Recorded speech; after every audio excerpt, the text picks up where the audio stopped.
Hi friends, exam കഴിഞ്ഞ് എല്ലാവരും വീട്ടിലെത്തിയിട്ടുണ്ടാവുമെന്ന് കരുതുന്നു. ഇന്ന് ഏറ്റവും കൂടുതൽ കുട്ടികൾ എഴുതിയത് കൊമേഴ്സിൻ്റെ അക്കൗണ്ടൻസിയാണ്. അതുപോലെ തന്നെ ജിയോളജി, ജോഗ്രഫി, മ്യൂസിക്, സോഷ്യൽ വർക്കൊക്കെ ഉണ്ടായിരുന്നു. ഏറ്റവും കൂടുതൽ വിഷമം ഇന്ന് നിറഞ്ഞു കേട്ടത് സ്കൂൾ കോമ്പൗണ്ടിൽ നിന്നും തൊട്ടടുത്തുള്ള റോഡിൽ നിന്നും ഒക്കെ കുട്ടികൾ ബസ് സ്റ്റോപ്പിൽ നിന്നൊക്കെ പറഞ്ഞു കേട്ടത് അക്കൗണ്ടൻസിയുടെ കാര്യമാണ്.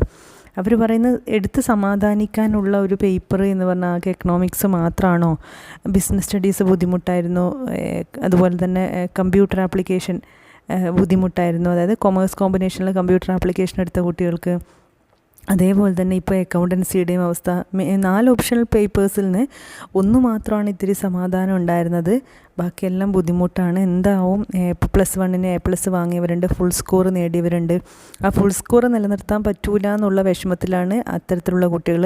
A+ സ്കോർ ചെയ്യാൻ പറ്റുമോ എന്നുള്ള വിഷമം, ആകുലത, പാസ്സാവുമോ എന്നുള്ള ആകുലത. അവർ ചോദിക്കുന്ന സയൻസുകാരുടെ ഫിസിക്സിനെ കുറിച്ച് പറയുന്നുണ്ട്, ബോട്ടണിയെ കുറിച്ച് പറയുന്നുണ്ട്, അതുപോലെ കെമിസ്ട്രിയെ കുറിച്ച് പറയുന്നു, മാത്സിനെ കുറിച്ച്. എന്നാൽ കൊമേഴ്സുകാരുടെ ഇതുവരെ കഴിഞ്ഞ എക്സാമിനെ കുറിച്ച് ആരും ഒന്നും എടുത്ത് പറഞ്ഞ് കണ്ടില്ല. അതേപോലെ തന്നെ ഇപ്പം വീണ്ടും അക്കൗണ്ടൻസിയും അതേ അവസ്ഥ വന്നിരിക്കുകയാണ്. എന്നാൽ +1കാരെ സംബന്ധിച്ചിടത്തോളം ഇത്തരത്തിലുള്ളൊരു ബുദ്ധിമുട്ട് അവർ പറഞ്ഞ് കേൾക്കുന്നുമില്ല ഓരോ പേപ്പറിനും. എന്താണെന്നറിയില്ല. എന്തായാലും +2 കൊമേഴ്സ് വിദ്യാർത്ഥികളുടെ exam with accountancy with computer accounting, അതുപോലെ കമ്പ്യൂട്ടർ ആപ്ലിക്കേഷൻ കോമ്പിനേഷനൊക്കെ ഉള്ള കുട്ടികളുടെ എക്സാം ഇന്ന് അവസാനിക്കുകയാണ്. നാളെയും ഒക്കെ എക്സാംസ് ഉണ്ട്. പ്രത്യേകിച്ച് കമ്പ്യൂട്ടർ സയൻസ് പഠിക്കുന്ന കുട്ടിക്ക് 26-ന് സയൻസിൽ എക്സാം ഉണ്ട്. പക്ഷേ ഇന്നിപ്പോൾ എക്സാം അവസാനിച്ച കൊമേഴ്സുകാർ ഭയങ്കര സങ്കടത്തിലാണ്. അവരുടെ പേപ്പേഴ്സ് അവർ എങ്ങനെ പ്രതീക്ഷിച്ചത് വന്നില്ല. ഒത്തിരി വർക്കൗട്ട് ചെയ്തു, പക്ഷേ പ്രതീക്ഷിച്ചതെന്നല്ല, നമ്മൾ ചെയ്ത് പരിശീലിച്ച മോഡലിന് വന്ന രീതിയിൽ വന്നില്ല. ഒരുപാട് ആകുലതകളാണ് കുട്ടികൾ ഷെയർ ചെയ്യുന്നത്. എത്തരത്തിലാണിത് ബുദ്ധിമുട്ടിച്ചതെന്നുള്ള കാര്യം അത് പഠിപ്പിക്കുന്ന അക്കൗണ്ടൻസി എടുക്കുന്ന എക്സ്പേർട്ടുകൾക്കും അധ്യാപകർക്കും മാത്രമേ അറിയുള്ളൂ. പുറത്തുനിന്ന് നോക്കുന്ന നമുക്ക് അത്രത്തോളം അറിയില്ല. എങ്കിൽ തന്നെയും കുട്ടികളുടെ അടുത്ത് നിന്ന് കേട്ട അവരുടെ അനുഭവം, അവരുടെ റിവ്യൂ, അവരുടെ എക്സ്പീരിയൻസാണ് ഞാനിവിടെ ഷെയർ ചെയ്യുന്നത്. നിങ്ങൾക്ക് യോജിക്കാൻ പറ്റുന്നുണ്ടെങ്കിൽ വീഡിയോയുടെ താഴെ കമൻറ്റ്. ഇന്നത്തെ അക്കൗണ്ടൻസി എക്സാം, അക്കൗണ്ടൻസി വിത്ത് പ്രാക്ടിക്കലുള്ള അക്കൗണ്ടൻസി AFS, അതേസമയം കുട്ടികൾ പറയുന്നത് AFS എളുപ്പമാണെന്നും പറയുന്നുണ്ട്.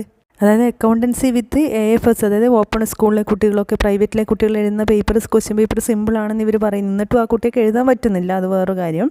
അങ്ങനെയാണ് ഇവർ കുട്ടികൾ പറയുന്നത്. പക്ഷേ കോമൺ ആയിട്ട് ഗവൺമെൻറ് എയ്ഡഡ് സ്കൂൾ പഠിക്കുന്ന കുട്ടികൾ നല്ല ബുദ്ധിമുട്ടാണ് ഷെയർ ചെയ്യുന്നത്. നിങ്ങളുടെ ഇന്നത്തെ എക്സാം എക്സ്പീരിയൻസ്, അക്കൗണ്ടൻസി മാത്രമല്ല geology, geography, social work, music, rare കോമ്പിനേഷനിൽ പെട്ടവരാണെങ്കിലും നിങ്ങൾക്കൊക്കെ ഇന്നത്തെ എക്സാം എങ്ങനെയുണ്ടായിരുന്നു നിങ്ങൾ വീഡിയോയുടെ താഴെ കമൻറ്റ് ചെയ്യുക.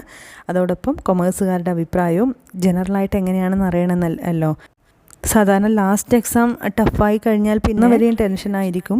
പക്ഷേ അങ്ങനെ ടെൻഷൻ അടിച്ചിട്ട് നമുക്ക് ലൈഫ് കളയാനില്ല. നിങ്ങൾ സമാധാനമായിരിക്കുക. എല്ലാവർക്കും കോമൺ ആയിട്ടുള്ള ബുദ്ധിമുട്ടാണെങ്കിൽ ചിലപ്പോൾ വാലുവേഷനൊക്കെ ആൻസർ കീയൊക്കെ ലിബറൽ ആവുമോ നമുക്ക് നോക്കാം, അറിയില്ല. എന്തായാലും ഇന്നത്തെ എക്സാം എക്സ്പീരിയൻസ് നിങ്ങൾ കമൻറ്റ് ചെയ്യുക. അതോടൊപ്പം മറന്നു കളയുക. ഇനി റിസൾട്ടിനായി കാത്തിരിക്കാം, നമുക്ക് പ്രാർത്ഥിക്കാം. എല്ലാവർക്കും പ്രതീക്ഷിക്കുന്ന നല്ല ഉയർന്ന ആഗ്രഹിക്കുന്ന മാർക്ക് തന്നെ കിട്ടട്ടെ.